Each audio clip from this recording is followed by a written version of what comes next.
I don't think they're quite aware of what they're capable of and what's possible. And so part of what I think education is about is to open people's eyes to what's possible for themselves, but also in their career, in their community. And once you open that, whether it's through experiences, experiential learning or internships or study abroad, you see it's like a flower opening up, and you see the student realize, oh wow, there's more than I realized out there. Yeah.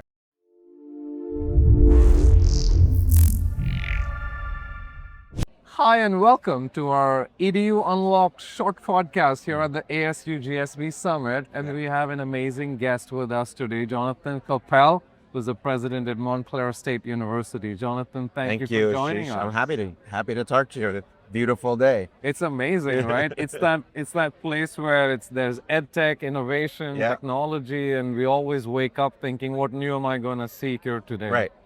And have you been feeling that? Yeah, there's a lot. It makes you think about what the future will look like. There's no doubt about it. And a lot of it is noise and people selling their whiz-bang for sure. gadgets, which won't have a lot of, but it does make you realize that we are in a period of evolution. There's no doubt about it. Rapid evolution. Amazing. Yeah, it's amazing. Would you say in all of the noise you've seen in the last 2-3 years with AI and innovation, you're now starting to find the signal in that? No, I don't think so. I don't think we know exactly how these technologies are going to change how people learn, because it will change how people learn. And already on our campus, you've got people interacting with agents as part of their learning, as part of their testing, and so that's going to be there. But that question, I think, remains unanswered, which is how will that affect the substance of what people learn, which I think will have to evolve, and we don't really know the answer to that. I don't think we know what will be the fads and what will be the things that stick. Yes. Right? I mean, it is interesting, not that long ago, no, we didn't have LMS was not part of our vocabulary. Sure. Right? Yeah, like right. now it's just like everybody knows what an LMS is, and it's by default, you have to have it. Right. Yeah. You have to have it. And so what's going to be the LMS that comes out of this, and what's going to be the thing that fades? Remember a couple of years ago, it was like, your refrigerator is connected to the internet. Yes. And nobody really asked, like, why do I want my refrigerator connected to the internet? And lo, is your refrigerator connected to the internet? Yes, it is. It is? Yeah. Oh, that wasn't the answer I expected. What does that do for you? Nothing much, though. Okay. It does give me some alerts on, when my filter's like about to fail or whatever, but you can also see that when mine has a little red light that says it. So it's been interesting, but I like the angle you took there. It's like SISs, LMSs, CRMs, commonplace, everybody, like you have to have it. And so some sort of an automation system for enrollment and things like that. Yeah, so some of the stuff that we're looking at will be that. Yes. And some of this will just be the little stress ball that's on your desk that doesn't exist. That doesn't exist anymore. That's amazing. So one thing, Jonathan, I wanted to ask you is the focus on mission. Yeah. You've really, I think, I would say it's safe at this point to say you've kind of nailed that in terms of access and how do you get to the right student and give them the ability, no matter what their, gender, way of life, financial needs, to be able to get that education. Right. What would you say made you achieve that? Like, what would be the... Well, let me say, yes, but there's another piece to it, right? Which is, it's not just access. Because if it's access without an equal commitment to excellence and outcomes, I think that's sort of a hollow mission. I'm glad you went to that. Yeah, I was going to say, how do we connect? No, it has to be. It has to be, because saying, oh, well, we've broadened access, but if those students aren't graduating, or if they're graduating and their degree doesn't set them up for a successful future, however they define that, I don't think there's any victory dance, right? To be honest. And so I'm most proud of the fact that we as an institution are one of the highest performing in terms of outcomes. And then our big challenge is, how do we keep pushing to make sure that the opportunities available to our students are the equal of the opportunities available to students at any university, that have many more resources and donors and endowments than we have at Montclair State University. But that doesn't mean we don't aspire to give our students the same possibilities. Level field. The same possibilities. Yeah. That's amazing. I mean, the field will never truly be level, but that's true. But the students should have the potential. All of their potential should be on the table. Yeah, unlock. Like, how do you exactly? Unlock how do you unlock every it? little? And you ask, well, what motivates me? It's that I interact with students every day who show what's possible when you open that up. And I was thinking about it when you raised the question of just one of the more recent students, a young woman. I do this cooking show. I know that sounds funny. You do a cooking show? Wow, I do a cooking show. We have we have an amazing College of Communications and Media, so we produce television shows. And so I produce a show, or I'm the talent. That's amazing. But I don't teach the cooking, don't worry. But people teach me how to cook. And it's a way of introducing the campus to students and staff and faculty. So one of our student guests the other day was a young woman named Abigail Rodriguez. And she's very representative of our students. First-gen student, working, hustling, doing all the things to get through. And we're talking about her ambitions. And she said, actually what I want to do someday is be a college president. Oh, wow. And she said, and then because this is a Montclair kids, like they're just awesome. She's like, so could I shadow you one day? And I was Bold question. Yeah. And I was like, yeah, let's do it. And she's going to be a rock star. Like she's going to do big things. I have no doubt about it. And in a world where higher education is not accessible, all of that talent and energy and ambition is potentially squandered. I love that. Right? Like that's the reality, right? If you talk about the elite, the Ivies or whatever, sure, they may deign to open their door a couple cracks wider, and you might get 20, 30 kids who otherwise wouldn't get to go there, because most people don't realize how small those schools are.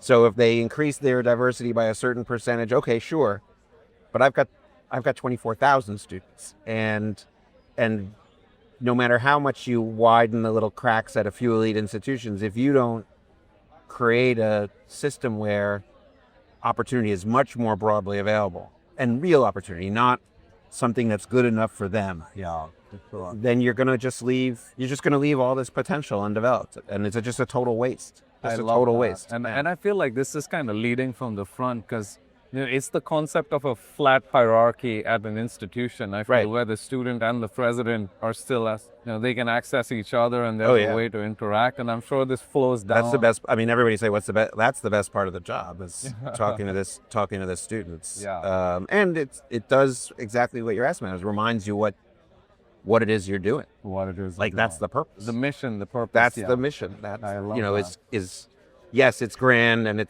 we're about serving the community and advancing public service, but at the end of the day, it is also about the individual and making sure that the individual can be everything that she can be. Yeah, that's true. I mean, as a student, there's so many times when you don't realize what you have inside of you that needs to be unlocked. Right. Like in undergrad, I was actually not a good student at all. Yeah. Forget about grade. Yeah. By the time I reached grad, I'm like, oh wow, I can do stuff. So, yeah. And I think institution plays such an important role. If there's one, so I'm so impressed with our students. I mean, I don't like it when people focus on the fact that they have grit and they work hard and they're resilient, because I think that implies that it's like saying to somebody about a blind date that they have a great personality. Our students are really smart too, and the one thing they don't have the awareness of, it's sort of what you just said. I don't think they're quite aware of what they're capable of. Yeah. And what's possible. And so part of what I think education is about is to open people's eyes to what's possible for themselves, but also in their career, in their community. And once you open that, whether it's through experiences, experiential learning or internships or study abroad, you see it's like a flower opening up, It's and a you show and you up. see the student realize, oh wow, there's more than I realized out there, and that's a beautiful thing. I love. That's a beautiful Where thing. does all this stem from for you personally? Like, why in education? Why were you not like, why didn't you choose like healthcare or like being a pilot or something? So Where does it come from? part of it, it's like everybody else. My mother was in. I mean, honestly, my mother was in higher education, and so I saw that. I saw that up front, up close and personal, and the way she worked with students, and so that was probably how this seed got planted originally. And also, my father is in politics, and so I was sort of like, well, how do you make a difference in the world? That was the ethos I was raised with, and so I'm really uncreative. I just sort of merged them or averaged them. Yeah. But I think that's the honest answer, and then it gets reinforced over Every time time. when you see these The impact on when the you see student. these stories and you meet people, and it's even if it's not my student, when you talk to people and they say, oh, I was the first person in my family to go to college, and now they're whatever. Now they're the dean or they're the president of the university, and you just are reminded what people are capable of. I mean, we're at the ASU GSB conference, so we got to put in a plug for ASU. But Michael Crow is the president. He just was talking about yesterday that he's one of those students. He was the only one of his siblings that went to college. Yeah. And look, yeah, he did, look, yeah. look What he's built into. look what he's built. But more importantly, look how many people are impacted by the stuff that he did. It's not. For sure. Yes, it's about him, but it's really not about him. It's the people around secondary, him. tertiary Yes. effects of that. It's huge. So Yes. Not just students, also leaders. So many People different learn people. from him. Yeah. right. So anytime somebody is uncultivated in that way, it's just a lost. It is It's a lost opportunity. It is for sure. And So, so final and yeah. important question. Yeah. I was at the Stage X dinner last night. Michael Crow was talking about the The continuous drop in just the value of education, like formal education, and Yeah. I think it was like 25% students and families now feel like formal education at a university is valuable, Yeah. and that's kind of concerning. And It those is, although numbers I- have to kind of be taken with a little bit of pinch of salt, but we know that overall it's like a question of, okay, but can I get a job without going to college? What are your thoughts over the next 5 years? So first of all, I think it's a little overstated. for sure. So I would only point out this, that for all of the surveys and whatever, there were more FAFSAs filled out this year than the history of FAFSA. That is an amazing counterpoint. So That is actually. So I'm not quite sure that people have bought into the idea that higher education Yeah. isn't the best bet on your future. And I think people notice that all the people saying college isn't worth it are sending their kids to college. I love that. So- that's a mic drop moment. Yeah,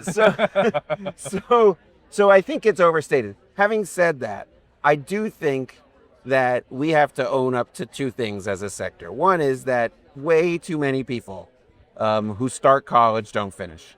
And, something on the order of 40% of people who have some college don't have a degree.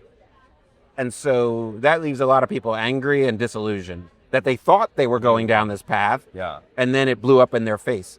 And you might, in fact, be worse off having started and not finished than having never started at all. Yeah. So that's a problem. And Yeah. then I think the second thing, which we have to be attentive to, and maybe even a little worried about, from to your point, is that a substantial portion, maybe 20% of people who do graduate, then end up in jobs where they might not be doing better than if they hadn't gone to college. And with all the technological change and everything, that might increase.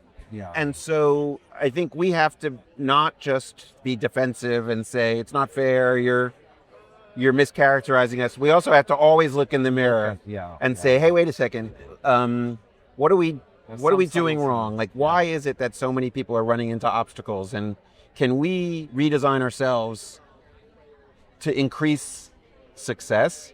And then can we really think about whether or not what we're doing is preparing people to thrive in the workforce? And to go back to the access point, because I think this is a really important one, and I realize I'm now filibustering a little bit, but No, that's great. to go back to the access point. So some people say, well, it's not college's job to worry. Like, we're not a job placement agency. We're not a vocational. I don't agree with that, right? When you operated in an era when very few people went to college and it was only for the elite, you had the luxury of not worrying about careers because those people, they were going to be successful. Like their families are going to take it. Yeah. But once you say, okay, we're going to be more accessible, then as one person told me years ago, and it really stuck with me, hey, you talk about first generation college students, but all those people are first generation professionals. What are you doing to prepare What about them? Yeah. That's a great, That is a great question. it's a great question. And so, we have to start thinking about it and then even ask ourselves, are we equipped to do that? I think we have to be self-critical always. Yeah. And that's what we're trying to do is say, don't, even when we're unfairly attacked and whatever, don't only defend ourselves. Also look for certain, keep your sensors on at all times. yeah, and ask what we need to do differently, like how we are the source of our own shortcomings. And there's no doubt that there are ways that we can serve our students better. So that's what we're trying to do. I honestly enjoy the things you say, especially I think the most important thing is how you look at data and be careful about it and just think about outcomes, think about mission, but also don't get carried away by one data point here that says, Right. hey, everything you're doing is failing. There's definitely a lot of things that are also valuable There's and so working. many So so many things that that's people are nice. looking like this whole income thing. This will be my last thing because this is like when people say the way that you measure the quality of an education is the income that somebody earns with a degree, and like it's linear. So like the higher the salary, the better the education. That is so not how That is not true, students yeah. think. Many of our students, they want to be teachers, they want to be social workers, they want to be nurses, they want to be counselors, they want to be dancers, they want to be musicians. They're not trying to make as much money as they possibly can. They want to have good lives. They want to be able to take care of their family. But this idea that the way you measure the value of an education is just a linear degree, yeah. that's It's not how. not That's true. not actually, and it actually students are insulted by it. I've had students. Oh, yeah, for sure. I discovered it personally also. I was supposed to go to Yale and I went to Bentley, but my trajectory's still been pretty great. Yeah, because you were optimizing on other things, and that's the way that's the way people are. So it's never one data point. I appreciate that. Yeah. I appreciate that. Jonathan, thank you for all the insights you shared with Great. us. And No, most thank you. importantly, thank you for what you do for the ecosystem and for our most important customer, the student. Yeah. I always say, don't forget that they're our customer. Yeah. They're the ones That's we're serving. ultimately who we're trying to serve. So thank you for all that you do and how you're growing Thank you. Montclair State, focused on inclusion, focused on accessibility, access to education, and focused on outcomes. It's just amazing. Thank you. To It hear feels from good you. to do the work. Thank you. Thank you. And thank you to all our listeners for joining another awesome episode of Video Unlocked with Jonathan Koppell, President of Montclair State. Thank you so much.